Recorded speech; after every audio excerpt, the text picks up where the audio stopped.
Okay, so we are here for the first day of the training on Oracle supply chain planning. We'll see what all topics that we are going to cover today. Majorly, we'll try to understand what planning is all about, the difference between ASCP and MRP. On the value chain planning side, what Oracle is offering in terms of different modules. And that will look into the details of ASCP in terms of its functionalities, the way to use it, the workbench details. Then we'll try to understand what unconstrained plan is all about, its technical details, and then we'll move to understanding the details of demands, its details, different types of demands, and the supply, and what all supplies there are. Once we are done with that, in between we'll try to switch to the application and try to immediately look into the live details of it. So advanced supply chain planning basically is a module which is offered by Oracle under value chain planning. Under value chain planning, there are quite other different modules which cover each and every phase of planning. So you have on the demand side Demantra. In Demantra you have various other modules to cater to the different demands. Like for promotion they have different module. For forecasting they have different module. You move to the supply side, you have advanced supply chain planning. Around advanced supply chain planning, they have given APCC, Advanced Planning Command Center, which helps in for the reporting part of it. You have inventory optimization that deals with the safety stock planning, and so forth. Okay. So the value chain planning basically covers almost the entire supply chain, starting from the end customer to the last supplier that is available. And doing this planning, it covers the financial aspects, it covers the design aspects, it also deals with the strategic decision that the business takes throughout the supply chain planning. Okay, so as I said, value chain planning covers right from the raw material suppliers, it covers the logistic part, it covers the manufacturing of it on the shop floor. It deals with the distribution planning up to the customer level. So the entire supply chain planning is covered under the value chain planning product suite that is provided by Oracle. So under this, as I said, there are multiple modules available. You have service part planning, a separate module available for doing the service part planning. You have Demantra. Demantra has another 5-6 modules. Trade promotion again comes under Demantra.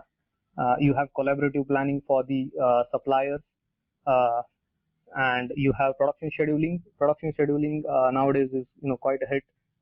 Earlier they had manufacturing scheduling, so now Oracle is more promoting production scheduling in the market. It helps a great deal on the shop floor scheduling part. Okay, so we'll now concentrate more on the Oracle Advanced Supply Chain Planning part. So basically, Oracle provides a product ASCP, which does more of a holistic planning and optimizes the supply chain decisions that are taken from distribution or manufacturing point of view. So going into the detail on the supply and distribution planning side, it can do the planning at the product family level as well as individual item level as well. While doing this planning, it considers the alternate components, the alternate resources available, alternate processes maybe on the shop floor. It can consider multiple suppliers, considering the sourcing rule ranks, different methods of shipments. It also supports end item substitution, critical components which are provided on the master item field. What is end item substitution mean? You have product A sold on the you have a category, say product A is available and product B is also available. So if there is a constraint for product A, and if customer is ready with almost similar features for product B, ASCP can suggest to replace that. Okay. So you need to define that on the inventory side in terms of the linking of two end items. It can include your customer as well as supplier details or the facilities, and those can be considered during the planning cycle. On the manufacturing side, it supports the sequence dependent setups and changeovers. You can do simultaneous resources planning, batch planning, alternate resources. So these things are possible on the ACP side, which were earlier missing in the classical MRP planning. We'll try to see what VCP can be plugged in.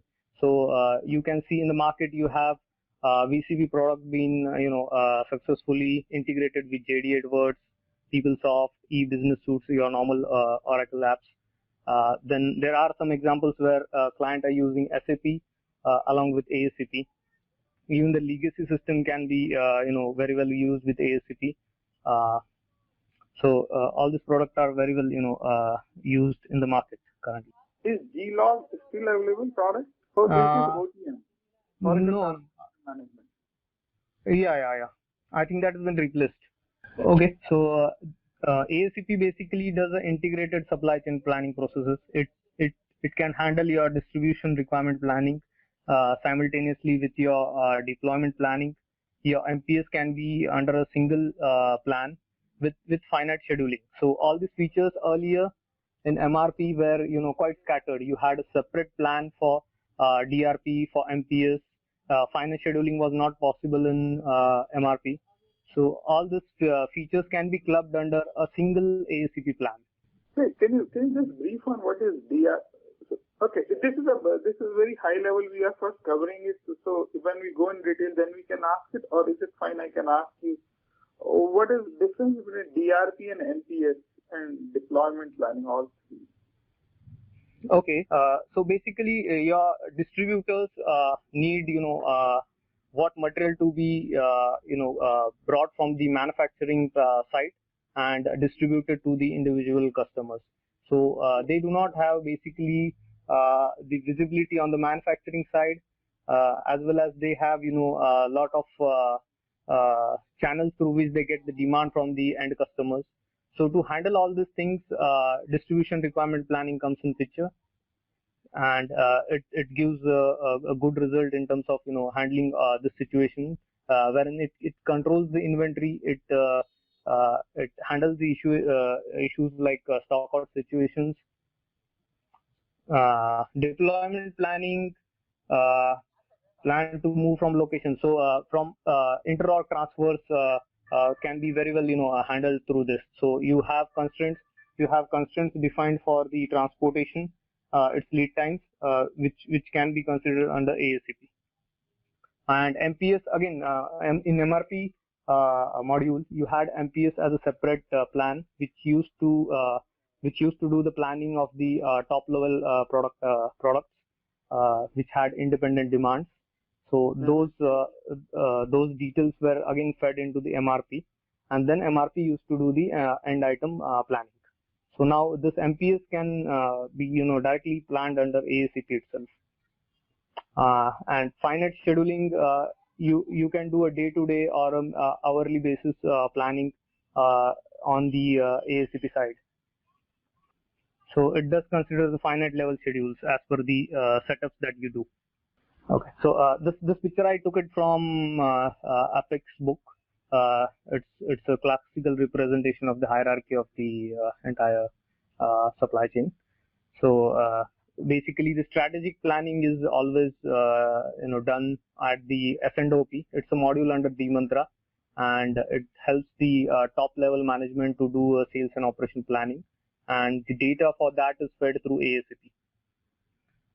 Now the classical forecast and sales orders are and the history of it is dealt by the demand management, again a module of the mantra.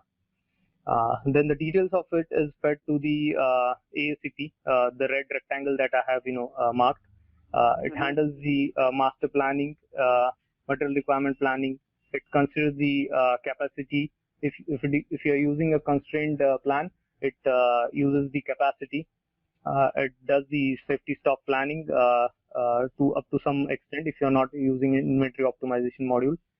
Then that is fed to the shop floor and the purchasing side in terms of planned orders, and those are further expedited by the end users to get the material as per the ship. So for this, the foundation data on the ERP side would be your item masters, your planning bills, your BOMs, work centers, unit route, customer masters, vendor masters, and again the costing data if you're using a cost-based plan.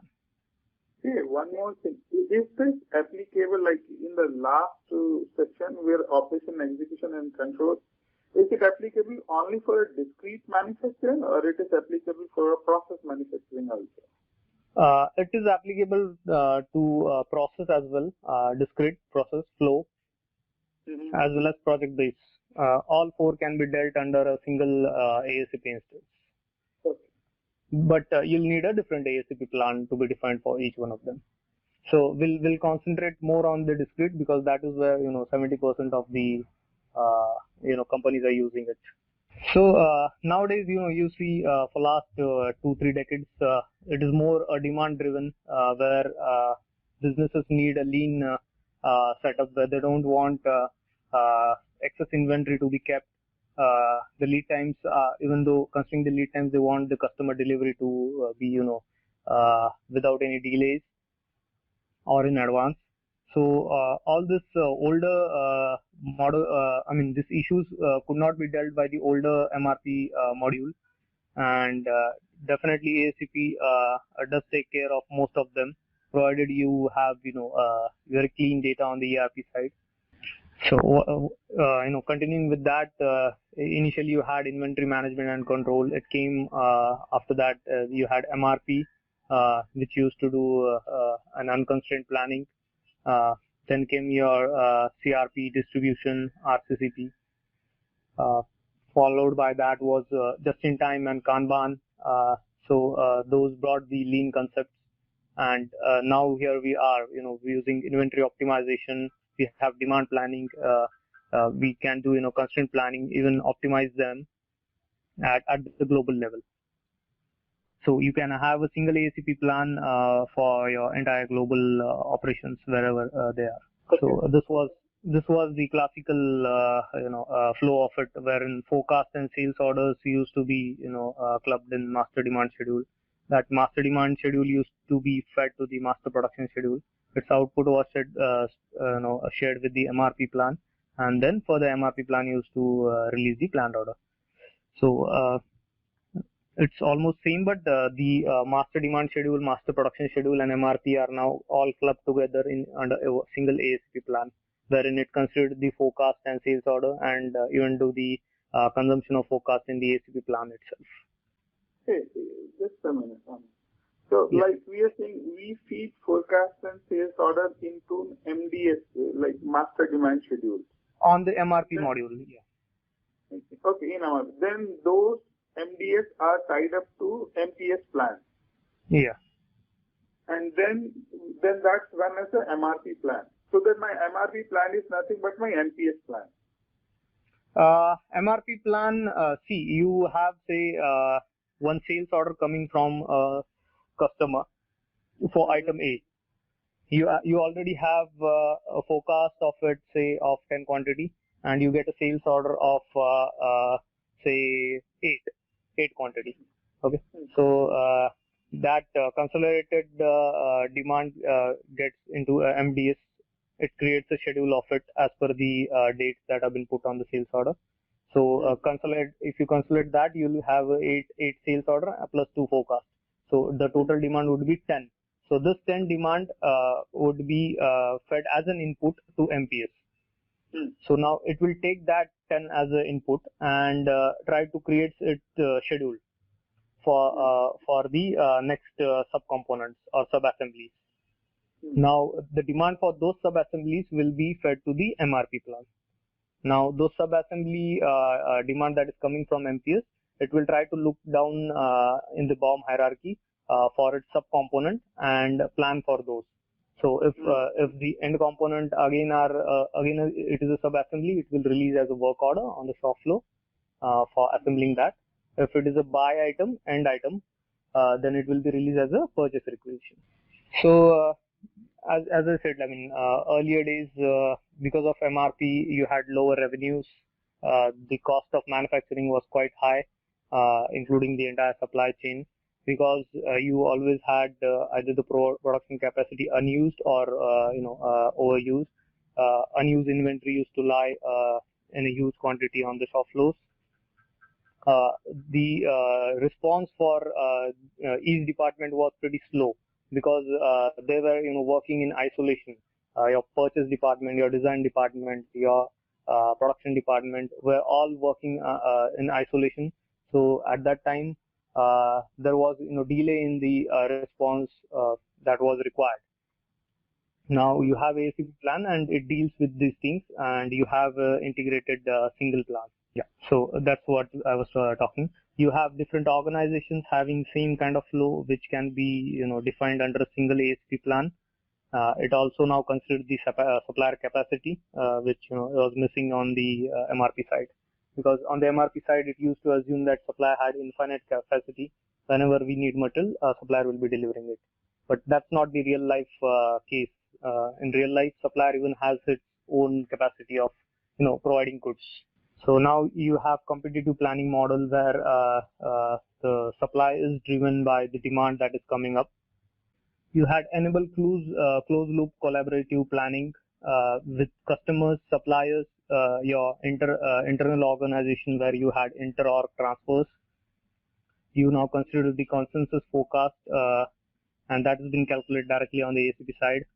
And because of that, now you have the complete supply chain visibility on the single ASCP plan. You can pinpoint where the exact issue is there, and on the real time you can take action on that constraint. So because of this, you get better decision making ability. You react to the disruptions quite quickly, and it has reduced the planning cycles. If enable closed loop collaborative planning, customer, supplier, internal organizations. If you go back to one of the previous slides, you said collaborative planning includes supplier plus the organization. So that was very first or second slide was there for collaborative planning. So is it customer also involved in that, in collaborative planning? Basically, like collaborating and the vendor manage inventory. Right. So here we were talking about the separate module called collaborative planning, which only deals with the suppliers. It doesn't deal with the customers. And here I have used it as a general term. In this I have defined it as a general term for ASCP, not as a collaborative planning as a separate module. Here I'm trying to say that this value chain planning or ASCP has enabled the closed loop wherein the customers have the visibility up to the supplier level, or the supplier has the visibility of your parent manufacturing side, the demands that are coming from the customers. So this was missing earlier during the MRP days. So here I've used it as a general term called collaborative planning. So is it mean that like today my customers can see into some kind of dashboard and can look back from who is the end supplier who is going to help in making a product, which is, let's say I'm a Cummins Technology, right? I procure, I make generators, and I have a customers also there, but I procure so many goods to make generators there. So the customer can look back to the vendors who supply a parts to me for make generators there. Is that what you are telling? It is possible, but in that case you'll have to use some more modules apart from ASCP, like the supplier scheduling. What you can do is ASCP through the there's one concurrent program which publishes the data from ASCP on the MRP table on ERP side. From there is a module called supply scheduling, which picks up that data of supply and demand planned by ASCP, and consolidated picture of that it sends through EDI to the suppliers. Now supplier can view that data and take decisions at their own level in terms of planning the supplies. So there are some other peripheral modules which need to be used to have this visibility. Okay. Yeah. Okay, so here are a few differences between MRP and ASCP. If you have worked on MRP, you'll understand them in much better. The kind of limitation that MRP has, and ASCP tries to solve those. You have if you open MRP or ASCP, you'll see use different in terms of user friendliness. You have folders which have better capability to writing custom queries, which planners can readily use. This saves their time a lot in terms of executing them. Limited in MRP, you had limited ability to view planned orders. You could not drill down up to the nth level. Whereas on ASCP side, you have the ability to view make and buy recommendation as well. For a specific period, for a specific buyer, planner, or whatever criteria that you. Again, the exception filters are quite better to analyze on ASCP side. The preferences are also ASCP side. They are far more in number than what they were on MRP side. So it helps in customizing the way the planner wants to see his specific data.